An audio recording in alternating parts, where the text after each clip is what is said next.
সময় যত ঘনিয়ে আসছে গাজা ফ্লোটিলাকে নিয়ে উত্তেজনা ততই তীব্র হচ্ছে। গ্লোবাল সুমুদ ফ্লোটিলার একটি বাদে বাকি সব জাহাজই আটক করেছে ইসরায়েল। ইসরায়েলের পররাষ্ট্র মন্ত্রণালয় দাবি করেছে সক্রিয় যুদ্ধক্ষেত্রে প্রবেশ করা বা আইনসম্মত নৌ অবরোধ লঙ্ঘনের চেষ্টা ব্যর্থ করে দেওয়া হয়েছে।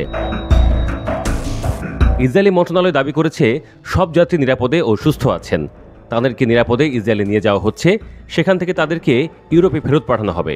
মন্ত্রণালয় আরও উল্লেখ করেছে আরেকটি জাহাজ রয়েছে, সেই জাহাজ যদি সক্রিয় যুদ্ধক্ষেত্রে প্রবেশ করে অবরোধ ভাঙার চেষ্টা করে তবে সেটিকেও আটক করা হবে।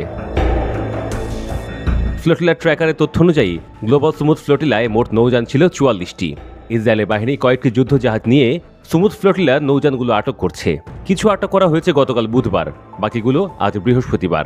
যেসব নৌযান আটক করা হয়েছে সেগুলোর মধ্যে সুইডেনের জলবায়ু ও অধিকার কর্মী গ্রেটা থুনবার্গ সহ বিখ্যাত অনেকে রয়েছেন। প্রথম দফায় আটক নৌযানগুলো ইসরায়েলের আশদোদ বন্দরে নিয়ে যাওয়া হতে পারে।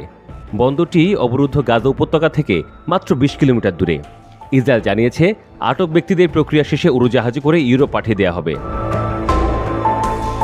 গাজা থেকে ১২৯ কিলোমিটার দূরে ভূমধ্যসাগরে থাকা অবস্থায় গতকাল রাতে ফ্লোটিলায় প্রথমবারের মতো সরাসরি বাধা দেয় ইসরায়েলি বাহিনী। গ্লোবাল সুমুদ ফ্লোটিলা সমুদ্রপথে গাজায় ত্রাণ নিয়ে যাওয়ার একটি বৈশ্বিক উদ্যোগ। বহরে প্রায় ৪৪টি নৌযানে ৫০০ মানুষ রয়েছেন। তাদের মধ্যে যুক্তরাষ্ট্র, স্পেন, আয়ারল্যান্ড, ফ্রান্স, বেলজিয়ামের নাগরিক সহ ইউরোপীয় পার্লামেন্টের নির্বাচিত প্রতিনিধি, আইনজীবী, অধিকার কর্মী, চিকিৎসক ও সাংবাদিক রয়েছেন। বাংলাদেশি প্রতিনিধিও রয়েছেন। ইসরায়েল দাবি করছে এই ফ্লোটিলা আসলে হামাস ফ্লোটিলা।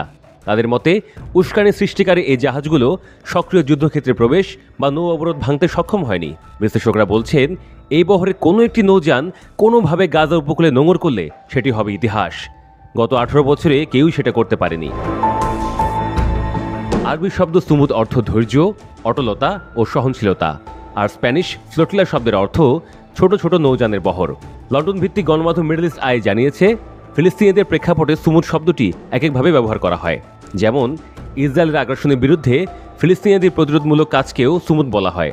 আবার বিদেশে থাকা ফিলিস্তিনিদের কাছে সুমুদ মানে হলো ইসরায়েলের সঙ্গে যুক্ত কোম্পানিগুলোর পণ্য বর্জন করা।